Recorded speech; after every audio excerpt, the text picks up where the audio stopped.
Bienvenidos y bienvenidas a este tu canal Metanoia, cambiando tu mente para la gloria de Jesucristo. En esta noche tendremos un tema sumamente interesante por demás, específicamente hablando sobre un aspecto importante dentro de la teología adventista, católica, evangélica, como es la Santísima Trinidad. Pues bien, tengo un invitado muy especial. Ustedes lo conocen, Carlos Rovira. Así que antes de que iniciemos, vamos a empezar con nuestra intro. Así que empecemos.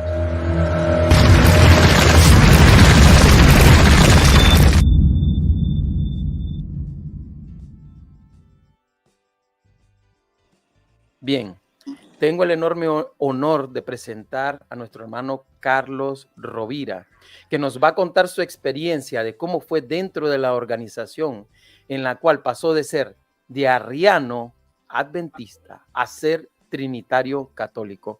Y aquí tenemos entonces a nuestro hermano. Bienvenido, hermanos Carlos Rovira. Es un gusto y un placer tenerlo en mi canal y el canal de ustedes también.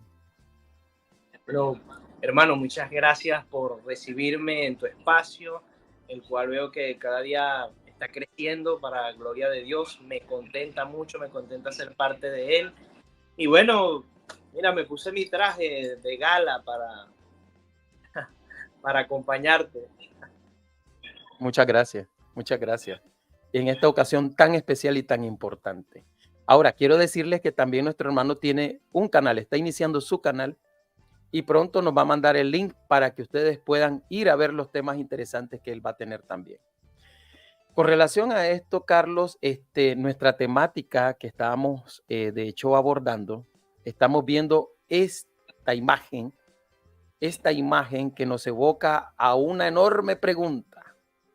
Una enorme pregunta. ¿Cómo es posible que alguien siendo arriano, con una teología que no es tan compleja como muchos opinan, pasó de ser de arriano adventista a ser trinitario católico? Lógicamente, eso tiene una larga trayectoria, ¿no?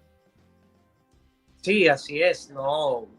Los pasos que he dado durante mi vida desde que comencé la fe han sido bastante lentos.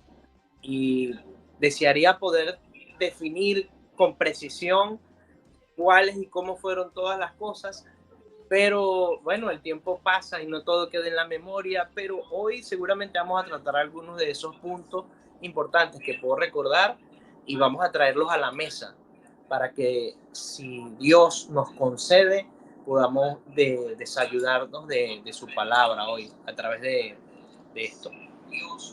Amén, amén, y así va a ser.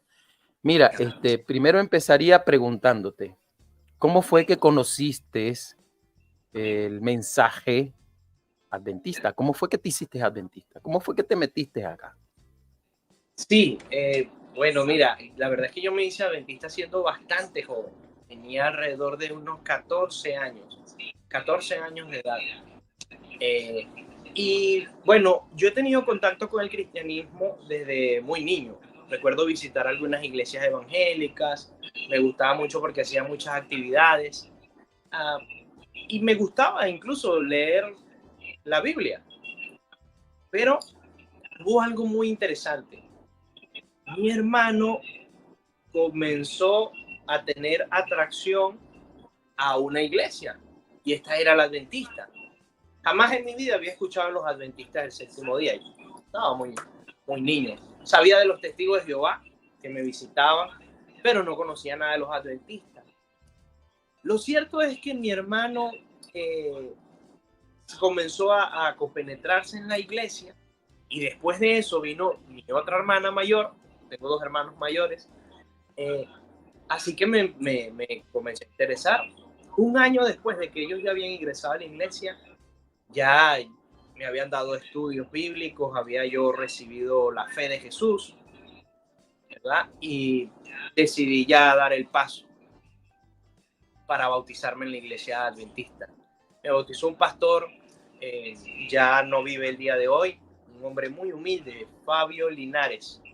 Fabio Linares. Y bueno, de verdad que Dios lo bendiga. Pero Bueno, básicamente, hermano, este, ¿cómo fue? Bueno, tú entraste a la organización adventista y ¿cómo es que vienes y dices arriano adventista? ¿Cómo es eso? Porque yo estuve dentro de la organización, pero yo nunca escuché a arrianos que fueran arrianos adventistas. ¿Cómo es ese asunto? Explícame. bueno, mira, yo, a pesar de que ingresé a la iglesia bastante joven, fui un joven bastante comprometido con salir a predicar, a hacer campaña, bueno, y también por supuesto para participar de las actividades de la iglesia adventista, ¿no? Como ir a los campamentos, me encantaba ir a los eh, eventos bíblicos que realizaban en los campamentos, los camporí, me gustaba bastante. Eh, y en medio de una campaña que tuve en un lugar llamado Las Delicias, una iglesia que se llama, que da un lugar llamado Las Delicias, la iglesia se llama Alfa y Omega, eh, comencé a estudiar con algunos adventistas, pero adventistas de mucha experiencia, hombres de ya una edad madura y que, bueno, tenían muchos años en el adventismo. Entonces, me llamó la atención porque ellos estudiaban todo este tema de la profecía. Y ahí fue cuando yo comencé a introducirme en el mundo de las profecías de la iglesia adventista. Es curioso, porque yo no ingreso a la iglesia adventista por las profecías, pero una vez estando dentro, empiezan a darme todas estas capacitaciones de estudios bíblicos acerca de las profecías que a priori no te las dan. A priori te presentan solo a Jesús y ese es el mensaje que me llamó, Jesucristo, mi Salvador. Así que lo recibo y después empiezan a darme un montón de doctrinas, o mejor dicho, a profundizar en aquellas doctrinas que superficialmente me habían dado en la fe de Jesús. Y empiezo yo a consumir todo este tipo de material apocalíptico para irme preparando y preparando y preparando. Eh, y bueno, eso me hizo, de alguna manera, aprender la doctrina adventista, como decía, lo digo, bastante bien, bastante bien. Entonces me gustaba codiarme, a pesar de mi joven edad, de mi edad joven, codiarme con los estudiosos. Me gustaba conocer las personas estudiosas. Siempre que veía a alguien estudioso me acercaba a él. Y en uno de esos acercamientos alguien me pasó una literatura. Recuerdo que era un periódico, sí, como especie de una revista en papel periódico de color amarillo y en la carátula tenía una deidad de 3 cabezas.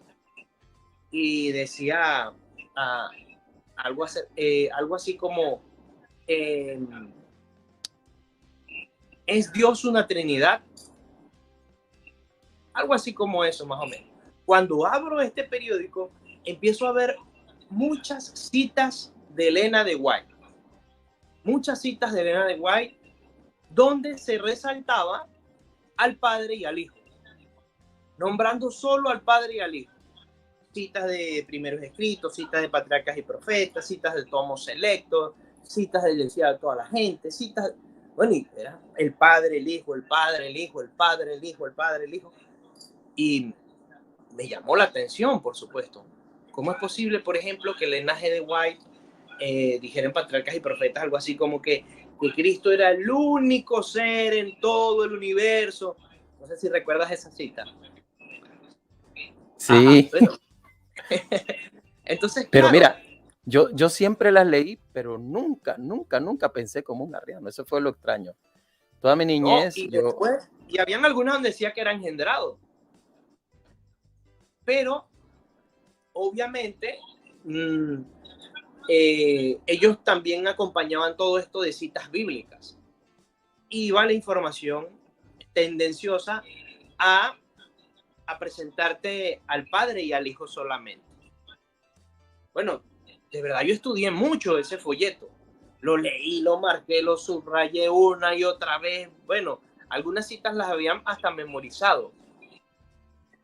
Y aunque me gustaba estudiar los libros de Elena G. de White, la verdad es que para ese momento los mejores estudiosos que conocí no tenían buenas respuestas. No tenían buenas respuestas. Entonces comencé a reunirme con este grupo de personas que esa iglesia, por cierto, la cerraron. Cerraron esa iglesia completa. Toda la iglesia la cerraron porque esta gente estaba enseñando arrianismo y estaban citando a los pioneros adventistas. Y para mí eso fue increíble porque además de eso lo mezclaban con algunas citas de Elena G. de White que hablaban de una apostasía que iba a ocurrir en la iglesia, la apostasía alfa y la apostasía omega. La omega. Sí. Mira, Entonces, mira, claro, con relación a dime. eso de la apostasía omega, es una de las razones por las que la mayoría de adventistas no sale de la organización. Porque temen o ser parte de esa apostasía omega o temen estar perdidos para siempre precisamente por esa apostasía omega. Claro, Pero uno hermano. cuando estudia la historia se da cuenta de que eso no es nada de lo que realmente se dice. Pero bueno, vamos a continuar con tu entrevista, pues no es la mía. Pero sí, es cierto lo que dice. Una vez que ya tú estás dentro de la organización y empiezas a leer, por ejemplo, citas como que, bueno, muchos hablando de Elena G. de White de la apostasía y de que muchos van a abandonar las filas del adventismo. Obviamente ellos están haciendo un cerco para que las personas tengan temor de salir de la organización y les da miedo, ya que creen que Elena G. de White efectivamente es profeta. O, por ejemplo, cuando dice aquellos que pongan en duda los testimonios, se están creando un cerco para que las personas no salgan de la organización adventista. Eso como comentario, sé que a muchos no les va a gustar, pero ¿quién podría salir si llegase a ser cierto eso que está diciendo la profeta, ¿no? Pero bueno, empecé a estudiar el tema de los pioneros y eso para mí fue un bombazo porque hasta ese momento la iglesia adventista no había dicho absolutamente nada de que en sus primeros años la iglesia adventista era arriana. O sea, para mí y para mucha gente la iglesia adventista nació trinitaria, por lo menos lo que se conocía en ese momento. Y cuando empiezo a ver yo todas estas citas de los pioneros hablando como hablaban en contra de la Trinidad, yo saqué algunas conclusiones que me parecen totalmente lógicas. Entre ellas, por ejemplo, hermano, y permanecen, no, esas conclusiones permanecen aún. ¿Cómo es posible que una mujer que venga de la iglesia metodista, Elena G. de White, trinitaria, vaya hasta una iglesia, o mejor dicho, forme una iglesia arriana? Porque era arriana. Su esposo sea arriano, porque era arriano, y Elena G. de White no fuese arriana. Eso en mi opinión, no tiene sentido. Entonces, lo que yo pienso es que Elena G. de White efectivamente sale de las filas del trinitarismo, comienzan este movimiento adventista, principalmente arriano, los mejores expositores y los más influyentes de los tiempos de Elena G. de White, todos eran arrianos, todos eran arrianos. O sea, los mejores eruditos, los que ella menciona en sus testimonios, eran arrianos. Entonces, inmediatamente se creó un dilema. Aquí alguno de los dos está mintiendo. O los pioneros o la iglesia adventista actual. ¿Cuál de los dos tiene la razón? Pero viendo todos estos escritos que nos daban los hermanos de que los primeros 50 años la iglesia había puesto los hitos, ¿verdad? Que definían prácticamente cómo debía ser llevada la iglesia, que eso eran los pilares de la fe de la iglesia. Para mí, la decisión fue fácil. Creyendo yo a ciegas en Elena de White como una mujer profeta, para mí la decisión fue fácil. Así que me empiezo a reunir con estos hermanos y seguimos estudiando y estudiando el tema. Y sí, ya después comenzaron los pastores a dar algunas respuestas. Pero una vez que tu mente está preconcebida, una vez que tú has metido una idea en tu mente y en tu corazón, sinceramente yo creo que solo Dios te puede ayudar. Solo Dios te puede dar luz, solo Dios puede darte la humildad para decir, ¿saben qué? Yo me equivoqué. Lo que yo dije no era correcto. Y a veces me siento muy eh, en empatía con las personas que creen en el arrianismo por causa de los pioneros y los testimonios de Elena G. White, porque estuve allí, porque yo estuve allí, pisé esos zapatos, lo hice de corazón, nunca en ningún momento creo que fui una persona hipócrita. Y yo puedo ver que esas personas muchas veces lo hacen con amor, pero aún con las mejores intenciones, una persona puede tener una opinión equivocada. A mí me pasó y sé que a muchos de nosotros nos ha pasado, pero esperemos que de alguna manera alguien pueda abrir su corazón y decir, bueno, yo admito, yo me equivoqué, yo, esto que pensé o que en algún momento creí o dije, yo puedo cambiar de opinión. Ese es mi deseo para esta entrevista, deseo de verdad que las personas que escuchen puedan recibir este mensaje. Carlos, y te he escuchado decir muchas veces que los pioneros son arrianos, pero he visto declaraciones de que los pioneros creían que Jesús fue engendrado, pero no creado. Y entonces el arrianismo tiende la idea de que Jesús se refiere a un ser creado, porque uno lo relaciona con los testigos de Jehová. Pero ¿por qué Ya, dice que esos arrianos? ¿Tienes evidencias de eso, de que ellos realmente creían que Jesús hubiera sido creado y no engendrado? Porque es la única forma, digo yo, de... sí. Bueno, mira, hay una pequeña sutileza cuando se habla del arrianismo. El arrianismo, de hecho, si hay una doctrina que se parece al arrianismo, es la de los pioneros. Porque los arrianos no decían que Jesús era creado. Ellos directamente no decían que Jesús era creado. Y tú puedes ver en el libro Sobre la Fe de Ambrosio de Milán y también puedes leerlos eh, a San Agustín cuando combate las herejías del arrianismo. Él le dice claramente que ellos dicen que es engendrado y no creado. Pero la forma de su visión en la que ellos ven el engendramiento, aunque no lo digan, es de alguna manera creación, es el inicio de algo. Ok, vamos a ponerlo de esta forma. El hecho creador tiene una diferencia a engendrar. Vamos a aceptar esa sutileza. Okay. No obstante, ambas coinciden en algo. Y eso es lo que coinciden, es que hay un punto de inicio. Cuando los pioneros nos hablaban de engendrado, ellos inmediatamente ponían un punto de partida en el tiempo. Lo que hace que Jesús no sea divino, porque la divinidad no tiene principio. Y esa es la diferencia de la sutileza entre el arrianismo que tienen los testigos de Jehová y el arrianismo de los pioneros adventistas. Algunos de ellos llegaron a decir que Jesús fue creado. Por ejemplo, Luburush y Urias Smith. Urias Smith también dijo que fue creado. En estas diapositivas que tú tienes la cita de ellos. No, pero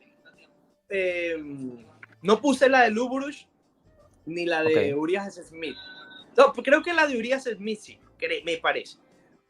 Pero si quieres podemos comenzar con las diapositivas. Ok. Bueno, la diga según los pioneros adventistas. Lo primero que quiero que tomen en cuenta cuando vamos a hablar de este tema era la forma en la que los pioneros hacían referencia a la doctrina de la Trinidad. O sea, cuando los pioneros hablaban de la doctrina Trinidad, no lo hacían de manera amable. Siempre la relacionaban con algo satánico, pagano, horrible. Por eso le llamé a esta diapositiva la crueldad antitrinitaria adventista. El sostener la doctrina de la Trinidad, dice, no es tanto una prueba de la malvada intención como de la intoxicación del vino del que todas las naciones han bebido. O sea, Cottrell, R.F. Cottrell, en 1969, básicamente está diciendo que la Trinidad es el vino de Babilonia y todo el que cree en la Trinidad bebe del vino de Babilonia. Por lo tanto, si bebe del vino de Babilonia, entonces usted ha fornicado espiritualmente. Así que esta era una de las formas en la que ellos se referían a los trinitarios. Sí, seguimos con la siguiente porque hay varias declaraciones de esto. Miren lo que dice aquí Lubruch. Esta doctrina de la Trinidad fue traída a la iglesia al mismo tiempo que se empezó a adorar imágenes, a observar el día del sol, pero es la misma doctrina babilónica remodelada. O sea, cuando yo veo a los pioneros, hermano, imagínate mi impresión, hacer estas declaraciones bastante crueles, bastante ofensivas acerca de la mismísima deidad de Dios. Yo digo, me hago esta pregunta, o estos hombres son los más blasfemos, o estos hombres son los más blasfemos que yo he conocido, o estos hombres de verdad tienen la gran verdad que nosotros no sabemos. Los hombres deben tener una verdad increíble. Haz otra, pasa a la siguiente, hermano, por favor. La doctrina de la Trinidad, miren lo que dice, miren cómo se refiere al Padre, al Hijo y al Espíritu Santo, a la Trinidad. Es una cruel monstruosidad pagana que remueve a Jesús de su verdadera posición como divino salvador y mediador. J.S. Washburn. Esa carta la escribió en 1939. Entonces, este es el análisis, hermano. Imagínate salir de una iglesia para formar un movimiento y hacer estas referencias acerca de la Trinidad. Si la iglesia adventista en sus inicios es la iglesia de Dios, pues yo solo le preguntaría a nuestros hermanos adventistas, ¿cómo Dios usó a estas personas que lo ofendían directamente? Le pregunto a los adventistas actuales que creen en la Trinidad, porque estas declaraciones no son declaraciones cualquiera.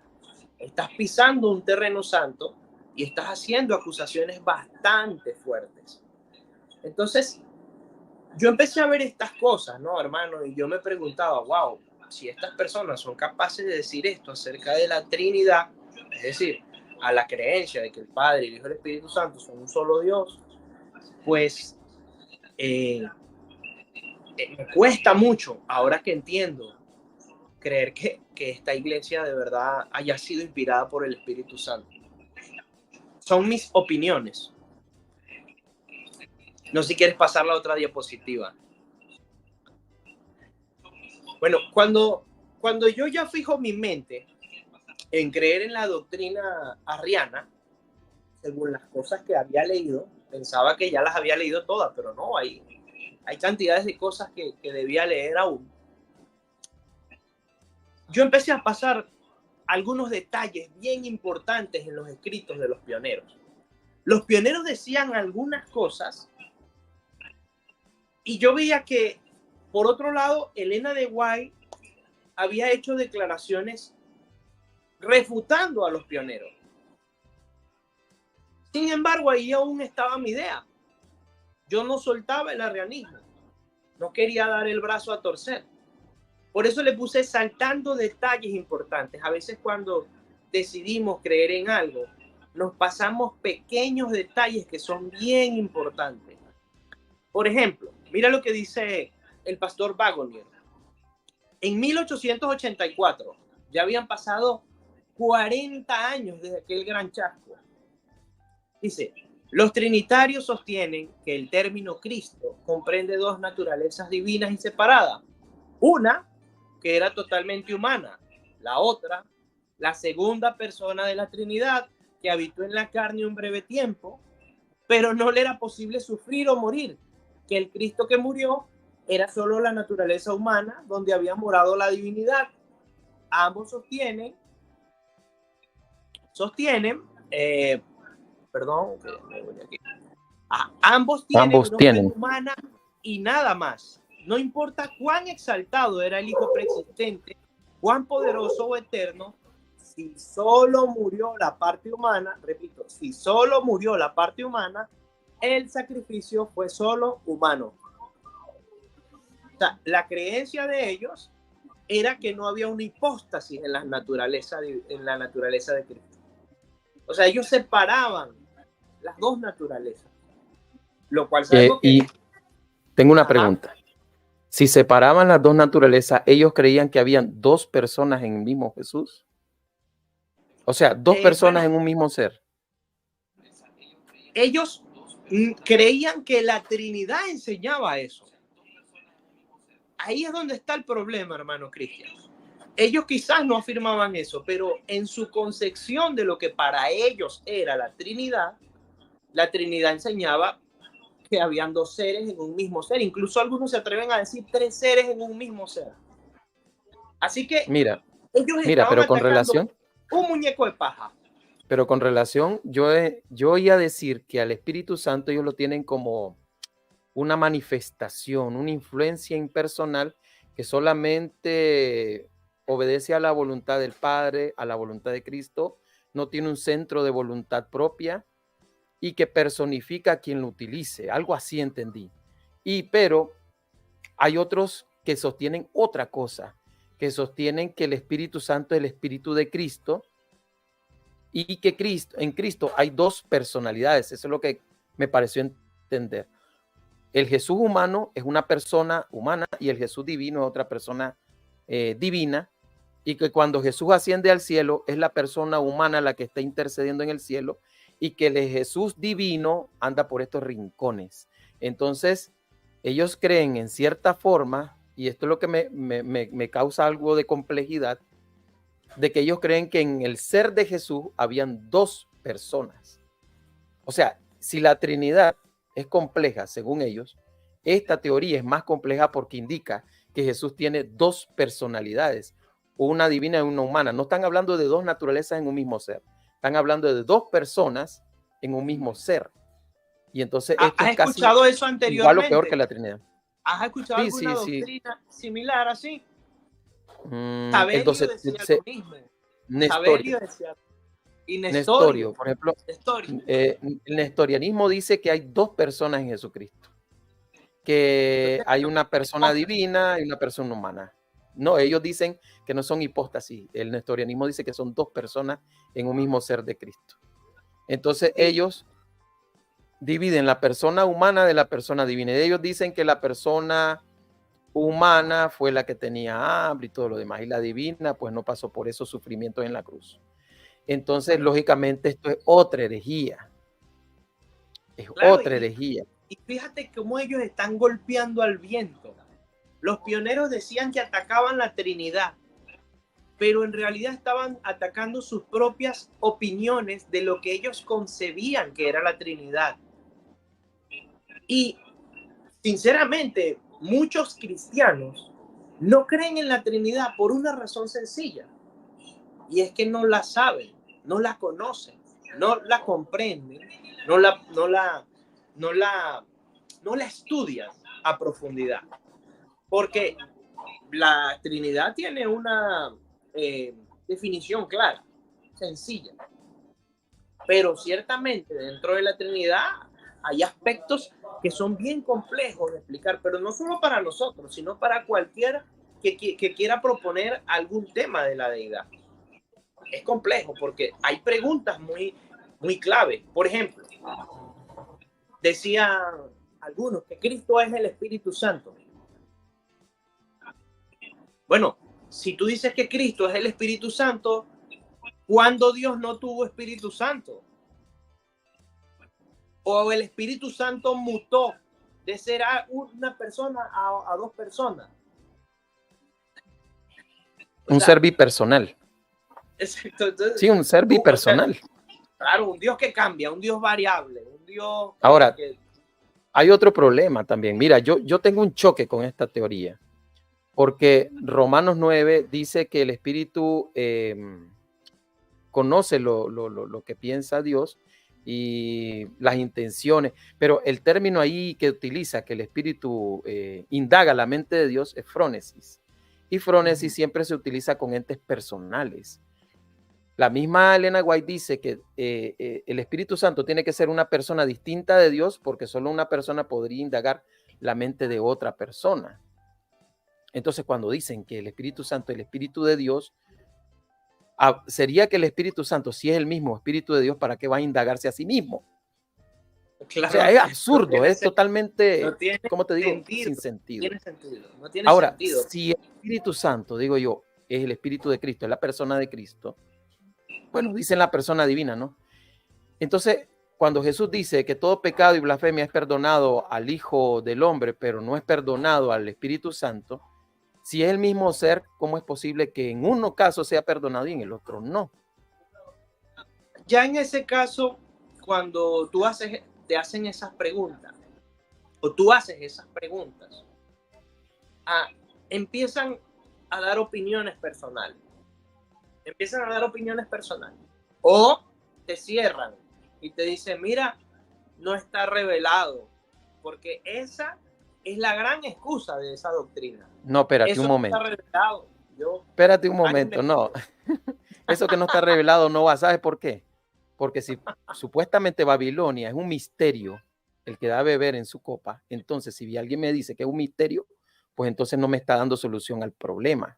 Es que el problema se agranda a la hora de despersonalizar al Espíritu Santo. Mira algo interesante. Si el Cristo hombre no se le puede blasfemar y no hay problema, y que supuestamente el Espíritu Santo es el Espíritu de Cristo, el Espíritu divino, la divinidad, y que si se le blasfema, entonces no hay perdón.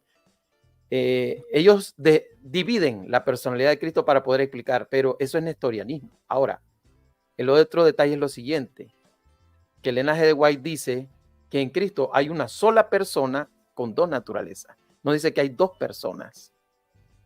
Cristo es un solo ser con una sola personalidad, pero con dos naturalezas. Eso lo dice ella.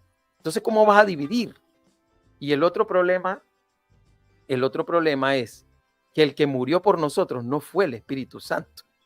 Por tanto, si tú blasfemas contra el Espíritu Santo, Él no murió por nuestros pecados. Cristo sí. Ahora, hay otro detalle. ¿Se puede blasfemar contra una manifestación o una influencia? No es que solamente se pueden blasfemar solamente a Dios. Entonces, ¿cómo ese espíritu? Exacto, es un ser impersonal. ¿Cómo blasfema contra un ser impersonal?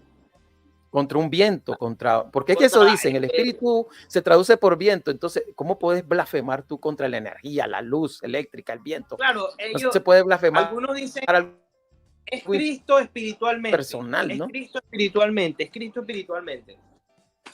Y bueno, vamos a, igual si le aceptas la teoría de que es Cristo espiritualmente, igual sigues teniendo problemas. Porque la Biblia dice que pero hermano, eso sería... que puedes blasfemar contra Jesús. El problema sigue allí. Aunque lo quieras negar, el problema persiste. Porque si es Cristo espiritualmente... Sí, pero mira...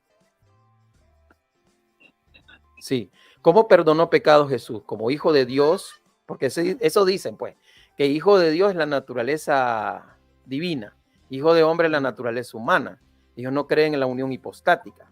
Pero la pregunta, porque dicen, bueno, se puede blasfemar al Hijo del Hombre, pero no al Espíritu Santo, porque es la naturaleza divina de Jesús, es la personalidad divina. Bueno, ¿cómo perdonó pecados Jesús en Marcos 2? ¿Como hijo de Dios o como hijo de hombre? Claro, y y que, hermano, ¿qué mandamiento no ofende directamente a Dios?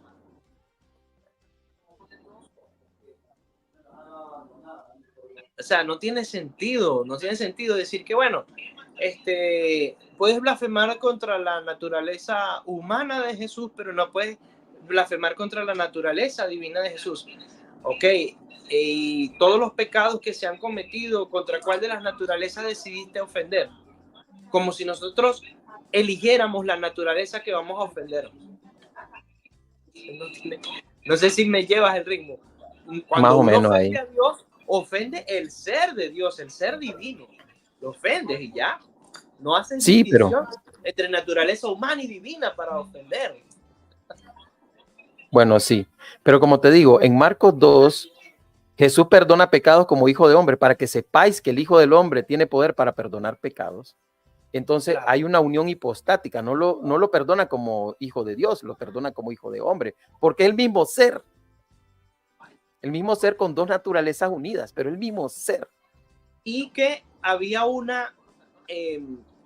algo que demostraba al pueblo, que era que desde la humanidad se podía hacer. Los judíos no concebían eso, solo Dios puede perdonar pecados. Entonces, Claro. tenía que hacer una demostración Jesús y decirle, para que vean que el Hijo del Hombre. Entonces, necesitaba Dios hacer esa manifestación para que entendieran que aún en la carne estaba el poder. El poder divino. Por eso, porque, y es precisamente eso. Mira, yo no he encontrado una cita de Elena que diga que hay dos personalidades en Jesús. Solo hay dos naturalezas, dos sustancias, la humana y la divina, unidas en un mismo, combinadas, dice ella, en un mismo ser. Entonces es imposible que alguien que sea adventista venga creyendo algo que va en contra de lo que dice su profeta y diga que hay dos personas en el mismo ser de Jesús cuando lo que hay son dos esencias, pero en una sola persona. No, y eso Y que esto tú es dices es muy interesante porque ahora lo vas a ver en una diapositiva, lo que dice Elena G. de White. Okay. La Biblia dice, él prende al sabio en su propia astucia. Y ya lo vas a ver.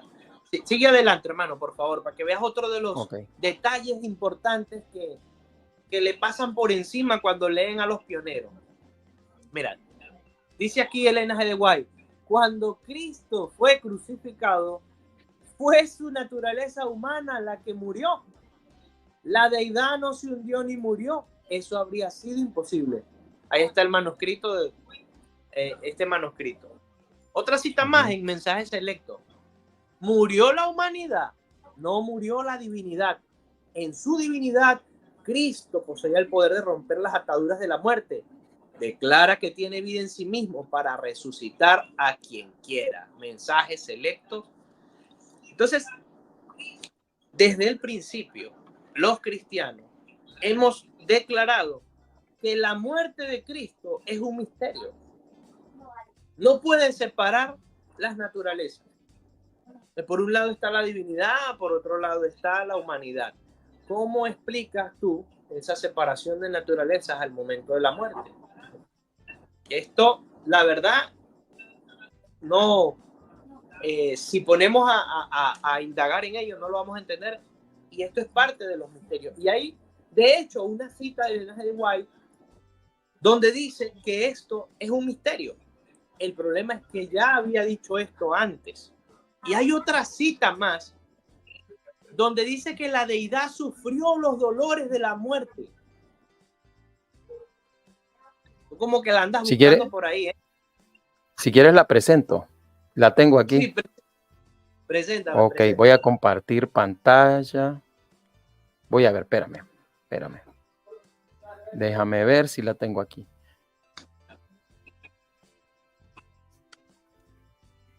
Déjame ver. Déjame ver en qué parte.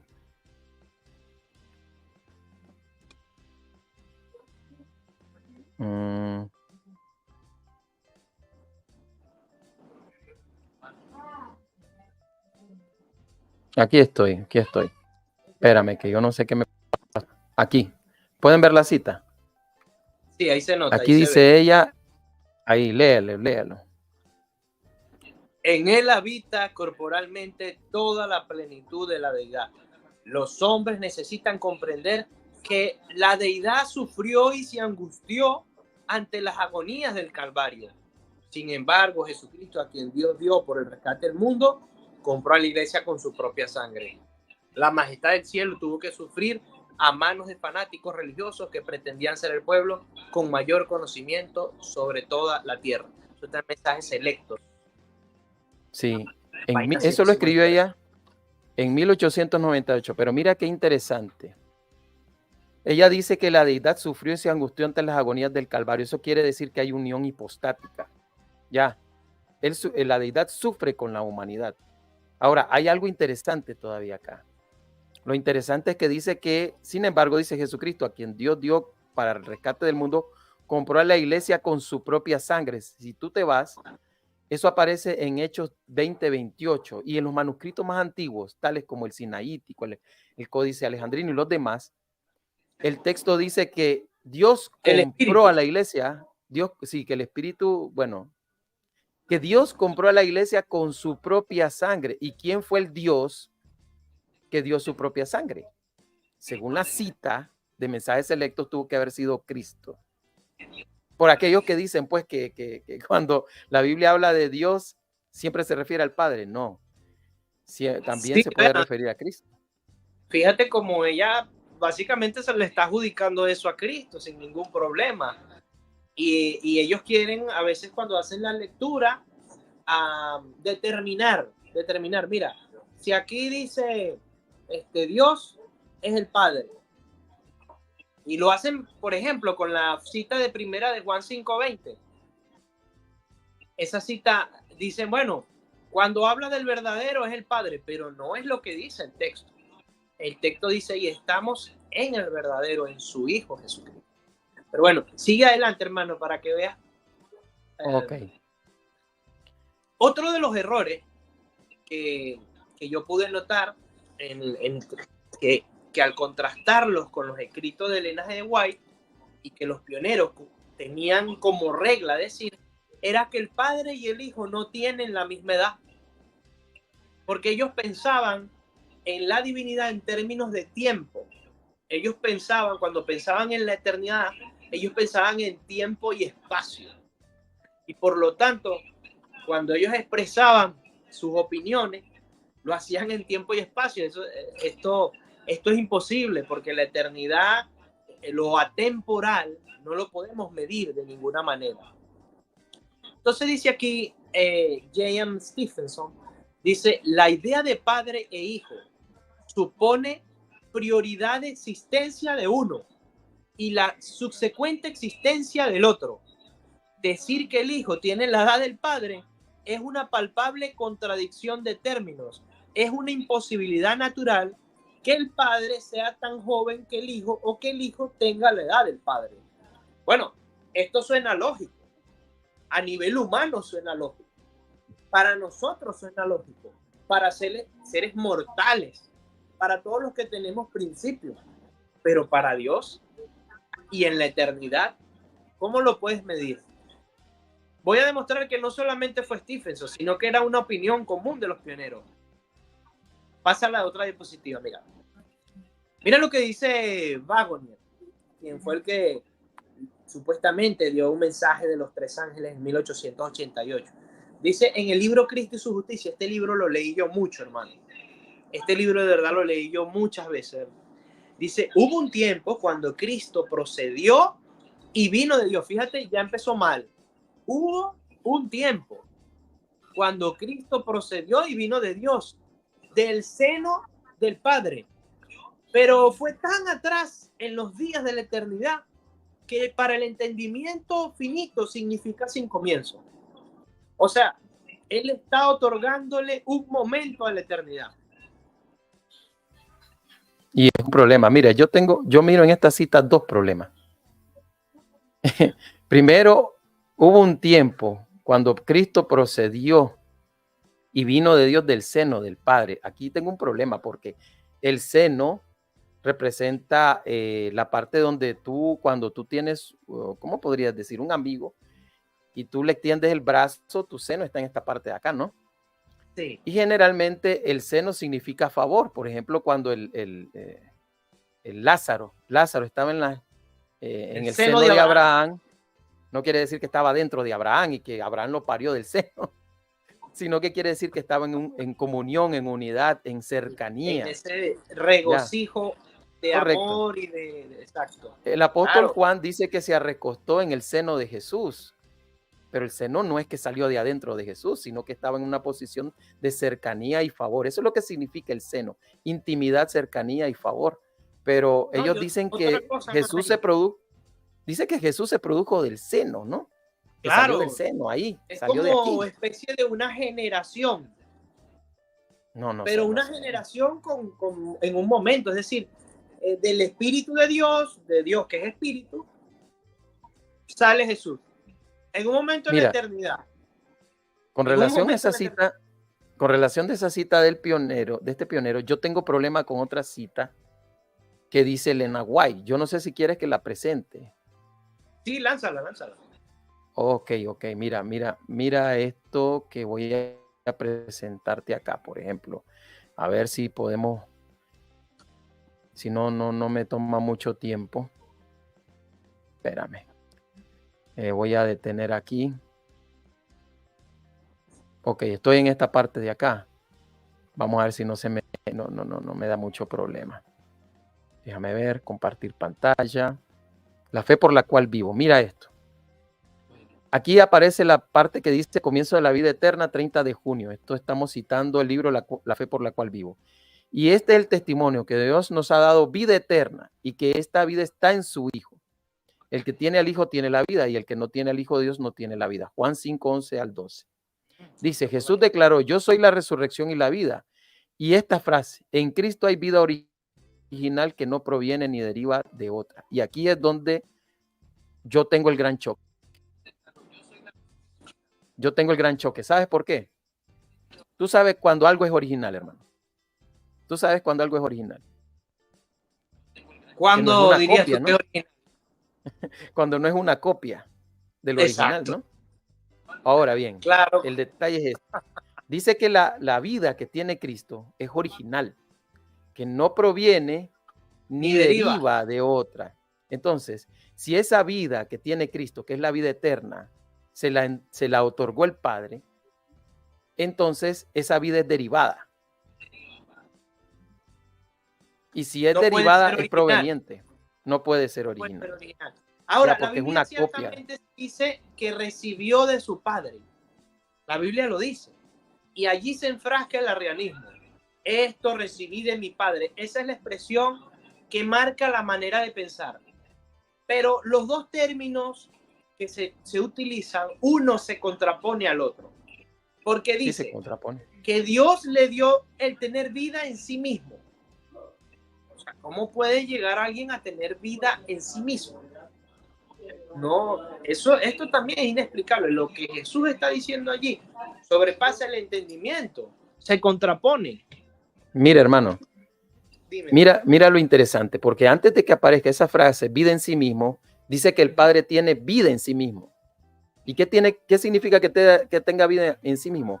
Que es autoexistente, nadie lo hizo, nadie lo creó. Él existe por sí mismo.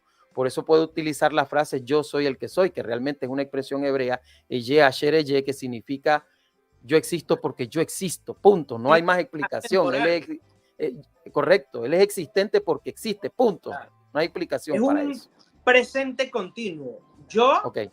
soy, podría decir el que era, pero no dice, o el que fue, sino dice el que soy. Sí, es un verbo Eso, de existencia, de cero de claro. existencia. Y el Ajá. asunto es que dice que el Padre tiene vida en sí mismo y le concede al Hijo tener vida en sí mismo. Pero ¿en qué momento es que lo dice Jesús? Cuando está en su naturaleza humana. En otras palabras, el Padre forma con el Espíritu Santo la naturaleza humana, pero le permite a Jesús mantener siempre su autoexistencia de su Como naturaleza hijo de divina, hombre, como hijo de hombre, como hijo de hombre. como hijo de Eso es lo que hombre, no claro. entienden, porque ellos confunden su naturaleza divina con la humana, cuando realmente Jesús lo que está diciendo, cuando dice vida en sí mismo, él está hablando de aquella vida que no deriva ni procede de nadie, que es Claro, original. Ahora y es bien, la única. Y es la única porque no hay dos tipos de vida, es la vida de Dios, la única, Correcto. que es la que ¿Y recibimos todos, qué vida podría ser? La vida inmortal, de aquel la que inmortalidad. existe por sí Que te tengo mismo. una sorpresita por ahí con lo que acabas de decir, inmortalidad, ya lo vas a ver. Pero Ok. por favor quédate en la cita allí, mira. Hay algo que dicen los arrianos, ¿verdad? Que tiene que ver con esta frase que utilizó Dagoner, que dice, pero fue tan atrás en los días de la eternidad que para el entendimiento finito significa sin comienzo. Mira, la expresión los días de la eternidad, él la está sustrayendo de Miqueas 5:2. ¿Te acuerdas, Miqueas 5:2?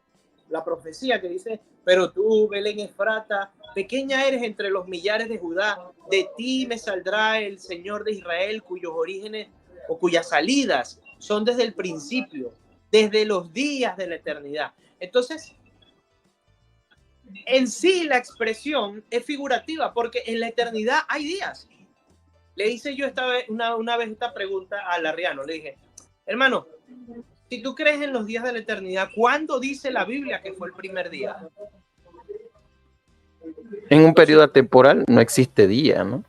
No existe días. Entonces, los días de la eternidad es una expresión figurativa que habla de la eternidad en sí misma. No que Mira, en la hermano, eternidad hayan días. Y hay y tú has otra cosa analizado, que dice, perdón, ah, disculpa, y tú has analizado en Miqueas 5:2 la expresión salidas. ¿Has analizado esa expresión? ¿Por qué está en plural? la expresión hebrea de salida, que no necesariamente tiene la connotación de parto. Yo sé que una vez la estudié, ya te voy a decir cuál es la palabra. Mozart, dicen que es Mozart.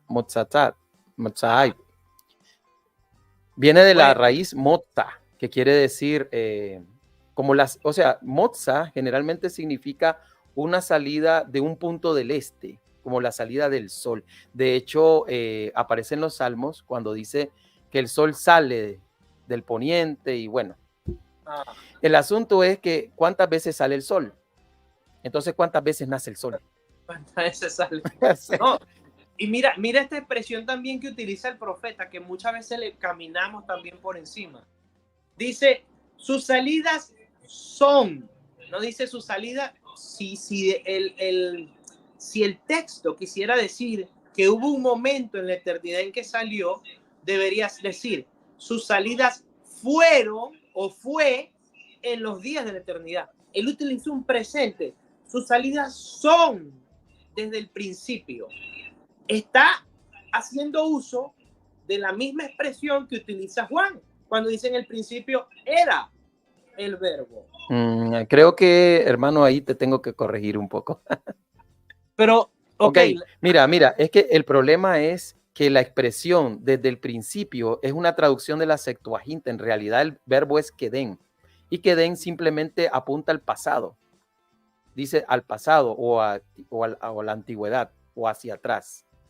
Es un Claro, pretérito. En realidad hay es una expresión muy similar en Habacuc que dice algo así, creo que es Habacuc 1:13, no va a decir, pero dice, no eres tú, oh Jehová, Dios mío, santo, no eres tú desde el principio, oh Jehová, Dios mío, santo mío. Bueno, si decimos que las salidas son desde el principio, ¿a qué principio se refiere? ¿Cuál es ese principio del que está hablando? Porque dice que Jehová es desde el principio. Y si Miqueas está diciendo que sus salidas son desde el principio, y Juan está diciendo, en el principio era el verbo, ¿a qué se está refiriendo con el principio? La verdad es que es un periodo atemporal. Porque, ¿qué dice la escritura? Por ejemplo, en Génesis 1, en el principio era el verbo. Lo da por existente. Lo da por existente. En el principio creó Dios los cielos y la tierra. La expresión en el principio no viene a marcar un punto para nosotros, pero no para Dios. En el principio es la eternidad, pero no es el punto de partida. No sé si me hago entender, hermano. Sí, bueno, lo que pasa, hermano, es que yo lo comparo con los textos, ¿no?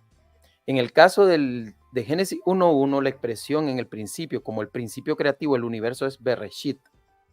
En el Nuevo Testamento utiliza la preposición en archei, es decir, en el principio, que aparece en la misma Septuaginta, pero en Miqueas la expresión es totalmente diferente, porque aparece una preposición de extensión, que es ap, desde el principio. La palabra del principio de Miqueas es distinta a la de Génesis.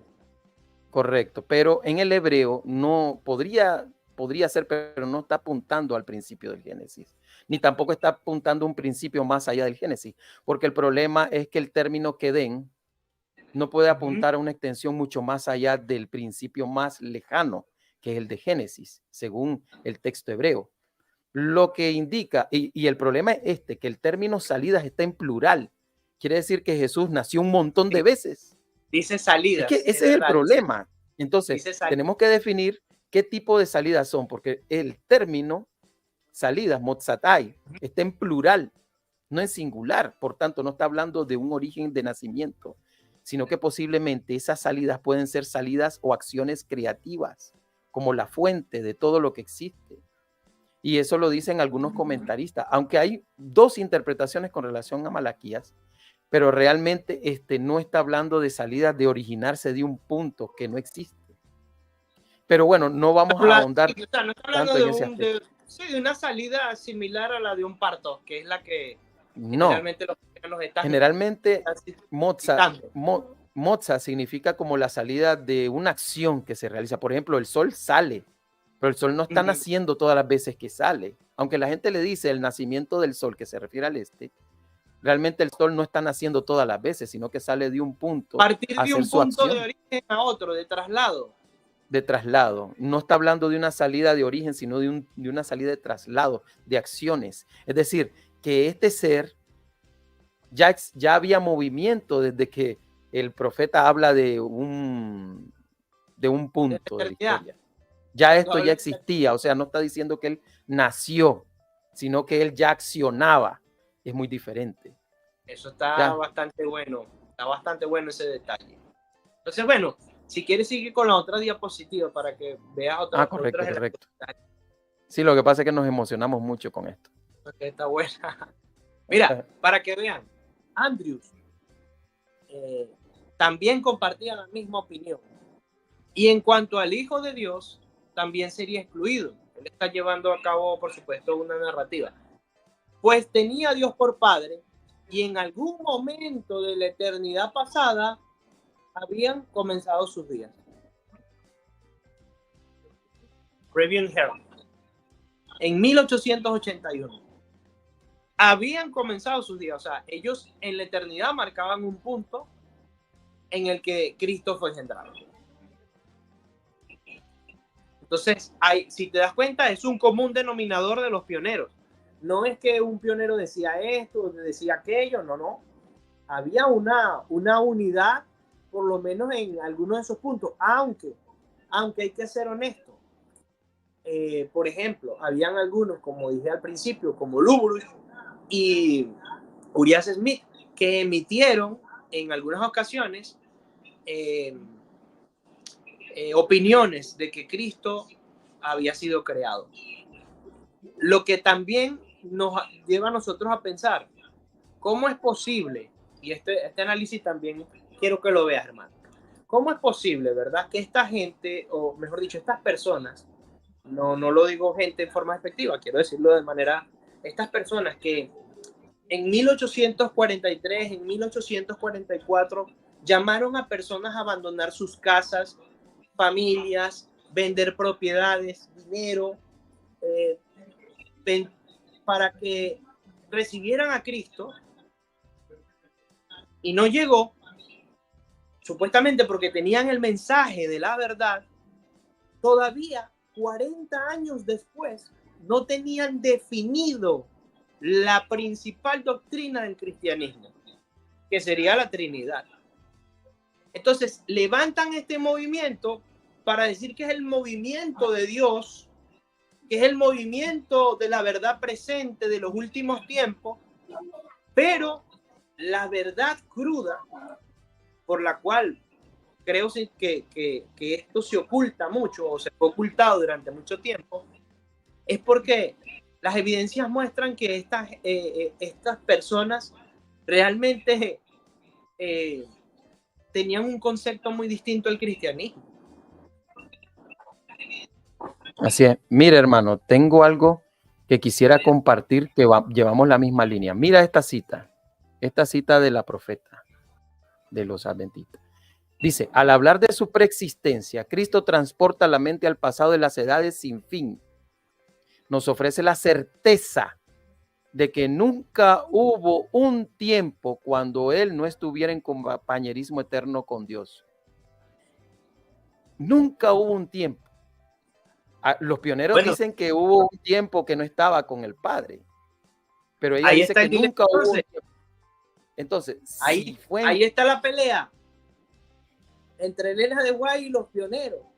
Entonces, ¿cómo dicen estos hermanos que son adventistas, antitrinitarios, ¿verdad? Pensar que son la iglesia adventista verdadera cuando están yendo directamente en contra de su profeta? Y cómo dicen los adventistas actuales, y esto también hay que decirlo, que su iglesia es la verdadera cuando se fundó en este movimiento que blasfemaba contra la Trinidad misma. Este es un dilema muy interesante que me gustaría ver resolver a los adventistas. O, por ejemplo, yo no sé si tú alguna vez has escuchado algún adventista o algún representante de la iglesia que públicamente pida disculpas por el chasco, o que pida disculpas por haber hecho semejantes declaraciones acerca de la Trinidad. Sería interesante que por lo menos dijeran, bueno, nosotros reconocemos públicamente que nuestro movimiento fue ofensivo y le pedimos perdón a toda la cristiandad porque los tratamos mal, los ofendimos, dijimos que ustedes bebían el vino de Babilonia, dijimos que ustedes, bueno, eran la gran ramera, etcétera, etcétera. Sería interesante que eso ocurriera, no sé, me parece a mí. No, pero es que lo van a disculpar con el hecho de que la verdad es progresiva, ¿no? Y que progresiva, una verdad que existe desde los primeros siglos del cristianismo. Cuando los adventistas nacieron, ¿cuántos años habían pasado, hermano? Si los adventistas, vamos a ponerle el inicio a la fecha que ellos dicen que nació la iglesia, 1900. Vamos a poner que nacieron en el 1900, aunque sabemos que vienen desde el antes de eso, ¿no? Un movimiento que fue reuniendo personas. Estas personas, el concilio de Nicea, la Trinidad viene de 2000 años, pues, pero vamos a ponerle que el concilio de Nicea fue el que definió la Trinidad, que no es así, pero la Trinidad existía, pero vamos a que en el 300. Hermano, 1600 años antes de que los adventistas nacieran, el mundo cristiano ya había definido la doctrina de la Trinidad. Y estas personas salieron a decir que no había Trinidad. Salieron a buscar gente para decir que la Trinidad era un invento pagano, que era diabólico, que era una cruel... ¿Cómo fue la expresión que utilizó el pionero? Por eso puse estas expresiones, porque no es cualquier cosa lo que ellos estaban diciendo.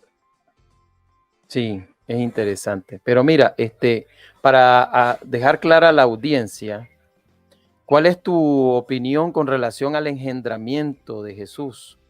Porque la Iglesia Católica cree que Jesús ha sido engendrado, sí o no, en la eternidad. Sí, cree en que la Escritura muestra que Jesús es engendrado, pero no en el tiempo. Es engendrado en el sentido que, digámoslo de esta manera, pero es que la mente humana, por mucho que de verdad expliquemos esto, sí entiendo la complejidad. Entiendo que es muy complejo para nosotros utilizar el lenguaje. La iglesia ha utilizado expresiones como el eternamente engendrado para referirse a que existen desde siempre y Cristo ha sido hijo desde siempre. Uh-huh. Bueno, me pareció haber escuchado algo que me pareció muy lógico, fíjate, porque ellos decían que no pueden expresar el engendramiento tal y como lo el engendramiento de un ser humano, ¿verdad? Cuando el padre engendra y la madre concibe y el niño nace. Porque el engendramiento, como decía Arrio, siempre lleva un periodo de tiempo, ¿no? Donde el nuevo ser, no ha existido hasta cierto momento después de su gestación y Una su parto. aparición. ¿Okay? Hay una Correcto. aparición. Y Entonces, eso es lo que nosotros no compartimos. La iglesia no dice, jamás va a decir, hubo un tiempo en el que Cristo no estaba. sí, porque eso Nunca dice. sería terrible, no sería eterno. Y de hecho, No. si Cristo no tenía la autoexistencia, no podría dar aquello, nadie puede dar algo que no tiene, ¿no? Si Él era el único que nos podía dar vida eterna, ¿cómo la podía dar si Él no la poseía, no la tenía, sino que era derivada? No puede dar algo que no poseía. La salvación tendría un problema. Todo Y sería prestado, no sería original. ahora, correcto, el otro detalle, hermano, el otro detalle es este. ¿Cómo es posible que Cristo sea hijo y tenga la misma edad del Padre si un hijo no tiene la misma edad de su padre? ¿Cómo explica, por ejemplo, la Iglesia Católica ese detalle? No, bueno, pues hay déjame ver, aquí tengo el catecismo, ¿verdad? Cuando yo comencé a estudiar la Trinidad con el catecismo, obviamente ya tenía ya esas preguntas en mente y quería saber cómo la iglesia, puesto que como bien sabes, la iglesia siempre ha dicho, desde que se plasmó el concilio de Nicea, donde se forma el credo, dice, engendrado, no creado, de la misma naturaleza del Padre, por quien todo fue hecho. Entonces, bueno, para mí, ¿qué significa? Para la iglesia, ¿qué significa esto de que engendrado? Mira, así más o menos lo explica la iglesia. Aquí lo tengo, mira, el catecismo. Obviamente la iglesia reconoce que es un misterio, pero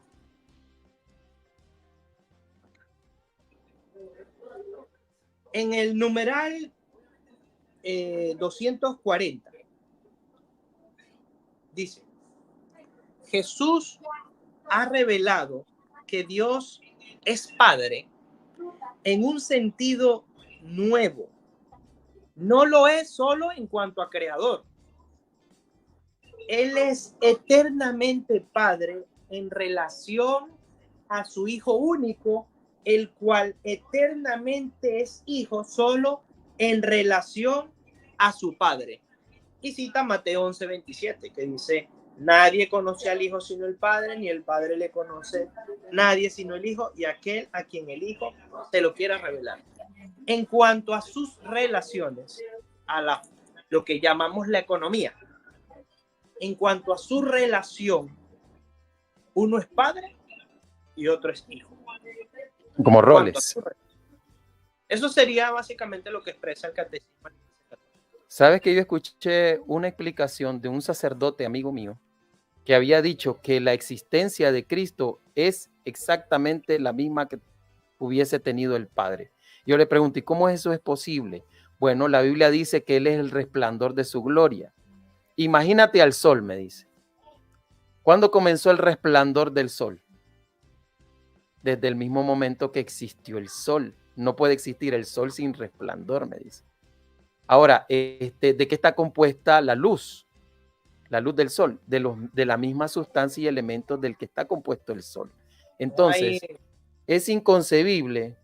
Nosotros decimos, no, es que la existencia de uno es la causa del otro, pero es causativa, pero al mismo tiempo.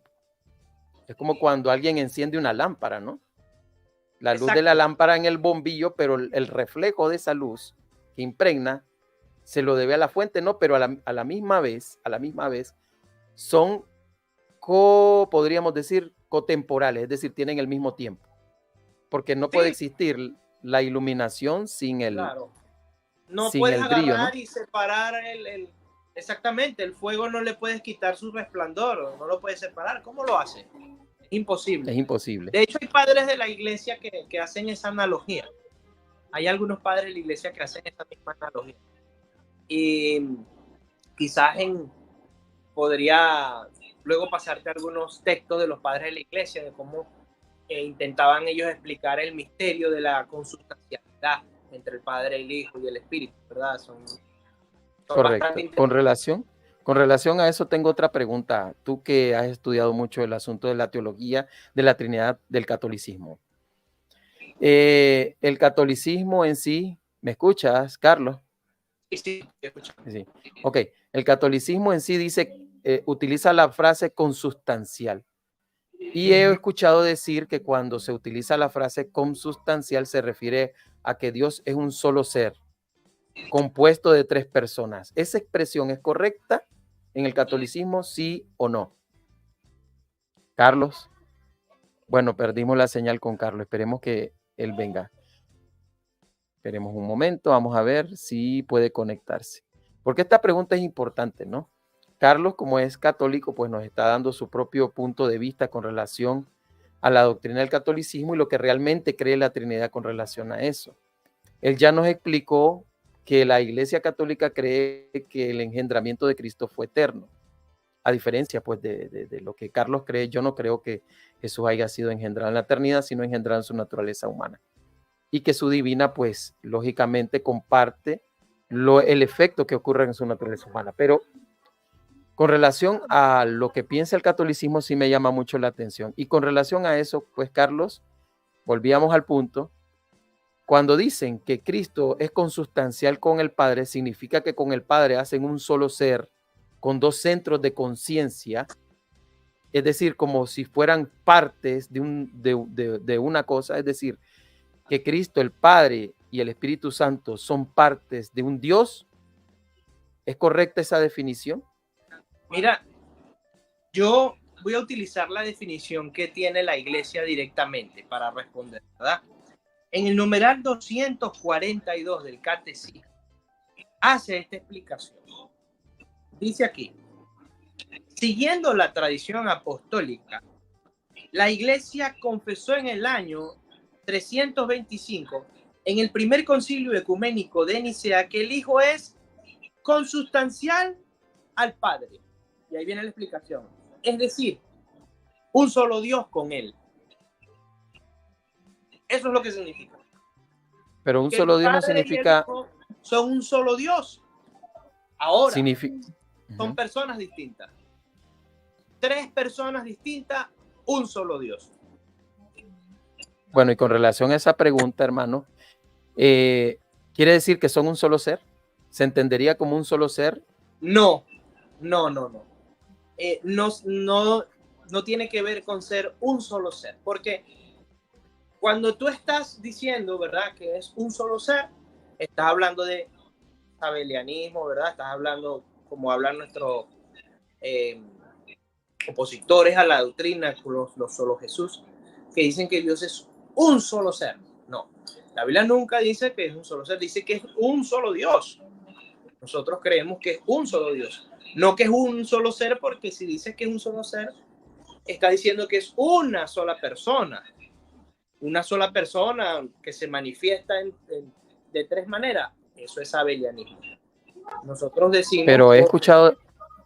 Sí, correcto. He escuchado decir muchísimo, hermano, de que los trinitarios creen en un Dios, en un solo Dios, y eso indica que es un solo ser. Que es un solo ser. Y bueno, ellos es el pensamiento del catolicismo realmente. Por supuesto. Bueno, de hecho, en las diapositivas, si quieres, pasamos adelante y te vas a conseguir. Ajá. Ok. Ahí. Dime dónde. Bueno, ok, bueno, esta sería una cita del linaje de White, ¿verdad? Veníamos hablando del tiempo. Tú ya leíste una, yo solamente puse otra. Se encuentra en La fe por la cual vivo, en la página 48, en el párrafo 3, dice: Cristo es el preexistente Hijo de Dios que tiene vida en sí mismo. Al hablar de su preexistencia, Cristo transporta nuestra mente hacia el pasado a través de los siglos sin fin. Nos asegura que nunca hubo una época cuando él no estuviera en íntimo compañerismo con el Dios eterno. La misma cosa que tú acabas de decir en otra cita. Sigue adelante, por favor, hermano. Oh, hermano, solo dame un momento. Claro. Vamos para adelante. Va a ver, si quieres, esta la podemos Otra más. dejar. Ok. Ajá. Esta. Uno de los grandes errores que cometieron los pioneros adventistas al atacar de la Trinidad es precisamente lo que estamos discutiendo. Pensar que cuando hablamos de la Trinidad estamos hablando de que el Padre, el Hijo y el Espíritu Santo forman un solo ser. No, nosotros no decimos eso, decimos que es un solo Dios, no un solo ser. Mira cómo lo decía Aurea en mí. La doctrina denominada de la Trinidad, que sostiene que Dios es sin forma ni parte, que el Padre, el Hijo y el Espíritu Santo, los tres son una sola persona. Es otro enfoque. Y luego pasa a citar Hebreos 1:3 para probar que su conclusión es correcta cuando existe la imagen de la persona del Padre. Ahí lo puedes ver en el año 1856. Fíjate que este error es muy básico. Cuando decimos que hablamos del Dios triuno, no estamos diciendo que tres son una sola persona, sino que el Padre es Dios, el Hijo es Dios y el Espíritu Santo es Dios. No son tres dioses, hay un solo Dios que existe tres personas. Kotler dice, esas solas personas son tres personas y que tres personas son solo una persona. Es la doctrina que sostenemos y es la razón y el sentido común. Pero nuestro credo ha hecho que sea un absurdo para nosotros el que una persona sea tres y que tres personas sean una sola. Fíjate cómo nuevamente están golpeando al viento. Están golpeando una doctrina trinitaria que no existe. Y muchos hoy siguen repitiendo eso, de que la Trinidad enseña que los tres son una sola persona. Eso es, por supuesto, una gran calumnia. La doctrina Trinidad no tiene la intención de enseñar que el Padre, el Hijo y el Espíritu Santo son una sola persona o son un solo ser. Uh-huh. Ok. Creo que hasta ahí llega la última. Bueno, devolvámonos hasta la anterior. Ajá. ¿Te acuerdas? Ok. No sé si tienes algún comentario de lo que dijimos o... Sí, o sea, el asunto complejo, creo yo, hermano, es que dicen que la doctrina de la Trinidad es totalmente confusa, puesto que no es clara cómo tres pueden llegar a ser un Dios. De hecho, hay ejemplos bíblicos que nos indiquen que diferentes tipos de personas pueden ser consideradas como una. A mí me parece que la Biblia está llena. A mí me parece que hay abundantes testimonios en las Escrituras para pensar que uno puede ser una pluralidad. Me parece que hay muchísimo. Empezando por el matrimonio, ¿verdad? Cuando dice que los dos serán una sola carne. Así que ya no son dos, sino uno. Por allí ya tenemos una pluralidad que hablan de uno y solo. De hecho, en Deuteronomio 6:4 dice, utiliza una palabra que es ejat, y ejat significa uno. Entonces, al decir uno, la mayoría de nosotros, bueno, todo el mundo piensa que solo uno es uno, ¿no? Uno es numérico. Entonces, si es Dios es uno, tiene que ser uno. Entonces, nuestra mente comienza a decir, tiene que ser un ser. Eventualmente, si es un ser, es una sola persona.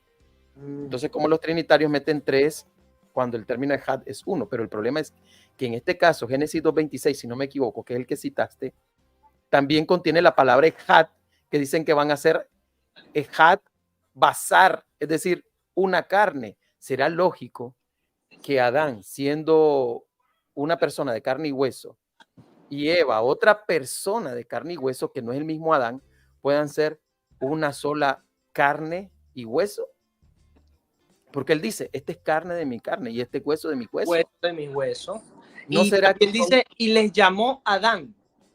Pero qué lógica tiene. Les llamó Adán. Pero qué lógica.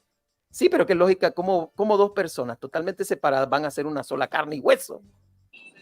Y la iglesia y Cristo le aplica el mismo concepto a la iglesia y a Cristo. En Efesios, entonces, en el capítulo 4. No es que sea ilógico, realmente son terminología de la unidad y esa unidad se puede demostrar en la Biblia que el término ejad puede incluir distinción de personalidades en la unidad de la sustancia, porque estamos hablando de que Eva es de la misma sustancia de Adán. Este es carne de mi carne y hueso de mi hueso. Entonces está diciendo de que hay una unidad de sustancia, a pesar de que hay una distinción de personas. Bueno, hermano, y mira la iglesia. Cristo es la cabeza y la iglesia es el cuerpo. O sea, sí, así es.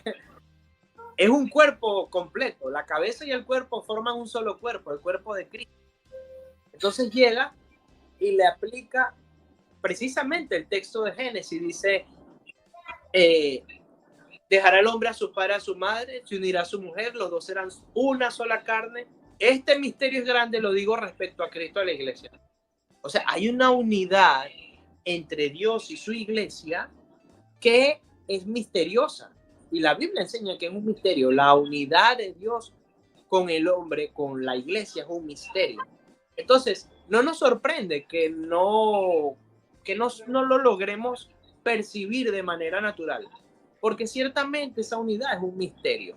Entonces, a veces queremos traspasar los misterios de Dios y definirlos como si realmente pudiésemos, pero no es cierto, no podemos. Lo hacemos de manera, o sea, la pregunta ¿es posible que bíblicamente podamos entender que 2 sean 1, o 3 sean 1, o que 5 sean 1? Bíblicamente sí es posible. Lógicamente no lo vamos a entender, pero bíblicamente se puede demostrar que sí es posible. Exacto, exacto. Yo creo que hay muchas evidencias. De verdad que sí. Ahora, por ejemplo, fíjate cómo se hablaba de la ley. Habían cuantos mandamientos. Y sin embargo se decía la ley. Pero en realidad era muchísimos una mandamientos. sola. Y Jesús dijo, en esto se resume en la ley y los profetas. El amor, y agarró todo y lo unió. Entonces hay muchas formas de nosotros pensar en pluralidad y unidad. En pluralidad dentro de la unidad. Y yo creo que el problema con la Trinidad es ecuación matemática, ¿no? 3 no puede ser 1, porque 1 es 1, no 3. Pero la Biblia indica que es posible, usando el mismo término de Deuteronomio 6:4, que 1 pueda ser entendido de 2, que lo forman 2. Bueno, de hecho, el término formar no es correcto, porque la Trinidad no es no está compuesta. No es una composición, y eso hay que aclararlo. No es una composición de 3 personas que dicen, la Trinidad es 3 personas que forman un Dios. No, no, no. Eso se llama parcialismo y esa es otra herejía. Los trinitarios no son parcialistas, no creen que Dios se compone por elementos o por partes, sino por personas totalmente completas que los une mediante una esencia. Mira, yo te podría dar un ejemplo. Son todos plenitud, los ejemplos, plenitud correcto, divina. plenitud divina. Yo te podría dar un ejemplo imperfecto. Todos los ejemplos humanos que podamos dar son imperfectos, pero quizás es para comprender ese misterio. ¿Qué pasaría si yo agarro una paila y quiebro 3 huevos y esos 3 huevos los dejo ir en la paila? ¿Qué va a pasar? Se forma uno solo. Se forma una sola yema, una sola esencia, ¿no? Y de una misma pero en esa esencia hay 3 claras. ¿Cómo que se le llama la parte amarilla del huevo, no? La yema. La yema, ¿verdad? Entonces la clara sería la esencia, ¿no? Esa esencia cubre a las 3 yemas, pero es una sola esencia. El huevo, ¿no? Pero bueno, mi ejemplo es imperfecto, pero lógicamente el misterio de la esencia de Dios trasciende más allá de nuestro entendimiento. Yo hablo Sin embargo, cualquier atributo de Dios que tú elijas, cualquiera el que sea, y quieras comprenderlo en tu mente, no lo vas a lograr. No lo vas a lograr. Porque estamos hablando de un ser perfecto. Y desde la imperfección, entender lo perfecto, no nos es posible. Ahora vemos por espejo oscuramente, dice la Escritura, más entonces veremos cara a cara y conoceremos como fuimos conocidos. Pero ahora, en este momento, pues, en esta materia en la que vivimos, debemos conformarnos con lo que se nos da. con lo que se nos da. Entonces, Correcto, así es. hay una última lámina que íbamos a ver. Ajá. Dime dónde se Otra. encuentra. Ay, mira, el único que tiene inmortalidad.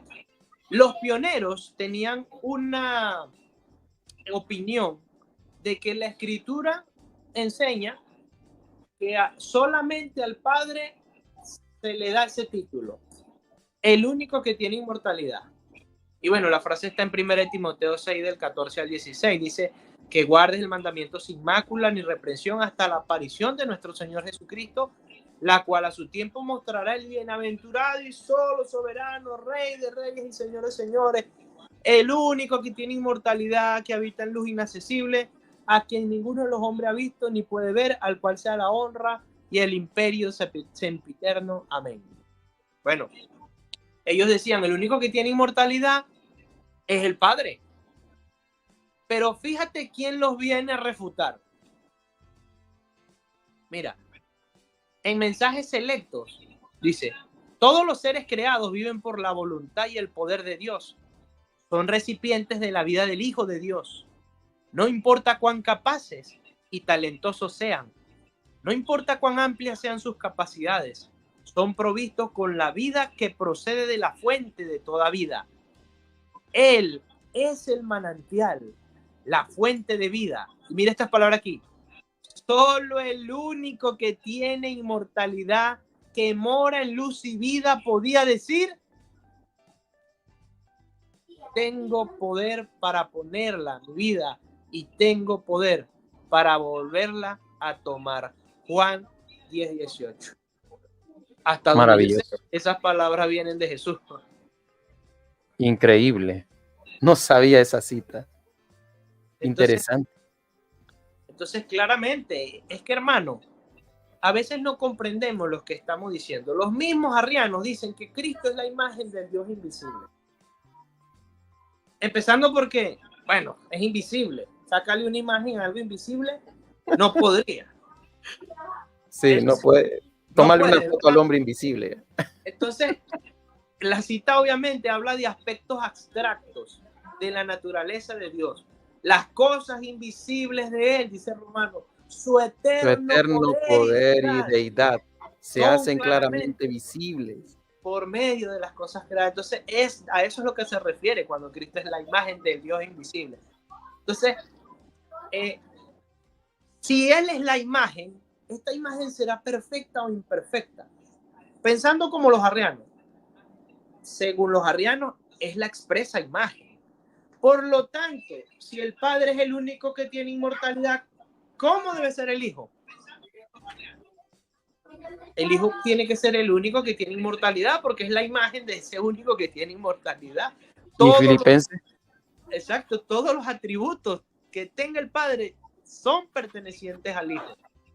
Y Filipenses 2:5, por ejemplo, que dice que él siendo igual a Dios. Ahora, si era igual a Dios y tenía algo que no era como el Padre, entonces no era igual. No era igual.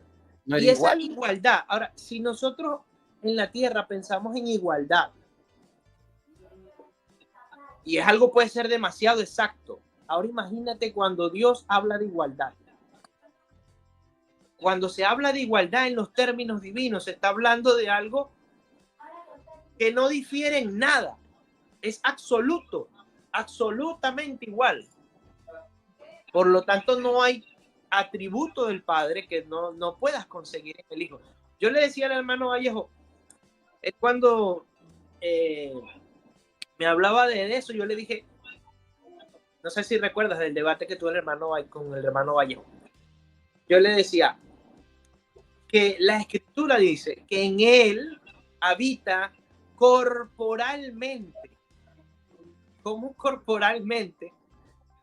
En él habita corporalmente toda la plenitud de la deidad. Y Jesús dijo, nadie viene al Padre sino por mí. Es porque en él estaba toda la sustancia del Padre. Esto es algo de verdad maravilloso porque nos lleva a considerar a Cristo de una forma especial. Para nosotros es difícil trabajarlo con el tema de la separación entre personas, porque nosotros, bueno, entender esa unidad es incomprensible, pero lo cierto es que ¿cómo puedes negar que en Cristo esté todo? En Cristo está todo, hermano. Todo, la vida, todo, todo, todo. Así es, así es. Interesantísimo, hermano. Fue una entrevista sorprendente, muy profunda.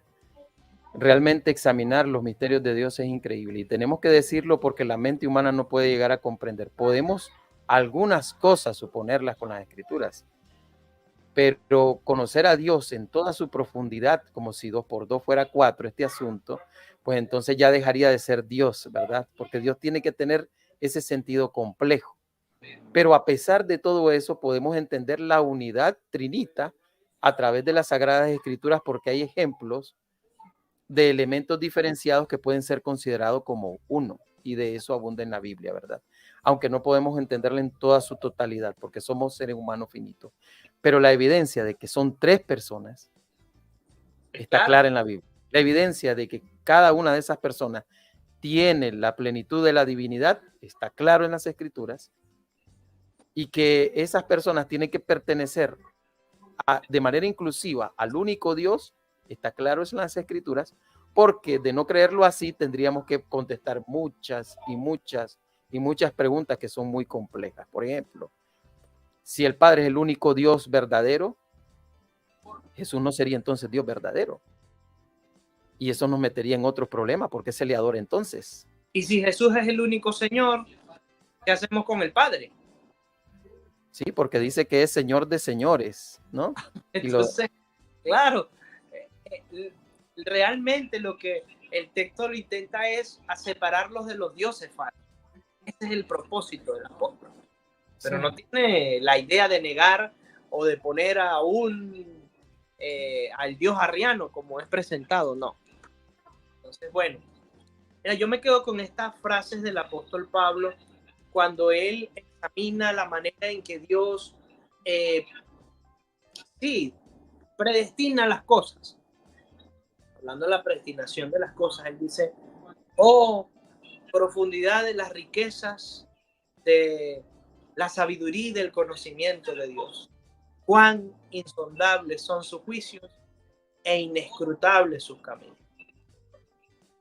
La verdad es que al ver a Dios, y es la única manera de que sea Dios, decía San Agustín, si lo comprendemos, entonces no es Dios. Y creo que lo dices a raíz de una historia que pasó, ¿verdad? Donde San Agustín iba por el mar y encuentra un niño, ¿no? Y el niño, ¿qué es lo que intentaba hacer? No recuerdo muy bien.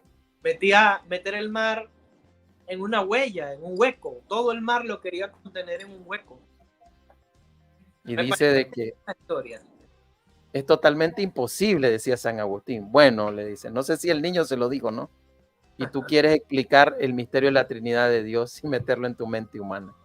Y entonces dice que él cuando vuelve en sí, el niño no lo volvió a ver. Entonces, esto es lo que ha pasado, que muchas personas con muy buenas intenciones han intentado explicar este misterio de por qué hay 3 personas y estas 3 son uno. No digo uno en persona, sino una esencia de Dios. Y como no se entiende, entonces surgió el sabelianismo en respuesta de eso. Es que es un solo ser con 3 manifestaciones, que fue una herejía. Luego, en respuesta del sabelianismo, viene el triteísmo, ¿no? Sí. Son 3 seres con 3 esencias diferentes, pero muy diferenciados. Otra herejía. Luego viene el arrianismo. No, es un solo Dios porque el verdadero Dios es el Padre. Jesucristo es un ser menor, es un Dios menor, y el Espíritu Santo es una influencia impersonal. Y luego viene otra más, que es el parcialianismo, que dice, no, son 3 personas que forman un solo Dios por partes. Entonces, vemos Dios compuesto. Un Dios compuesto en 3 partes. Y no es eso la Trinidad. Entonces, espero que esto nos haya ayudado para entender más la insondable creencia doctrinal cristiana de lo que es la Trinidad. y que aunque no la podamos entender, no significa que no esté en la Biblia, ¿verdad?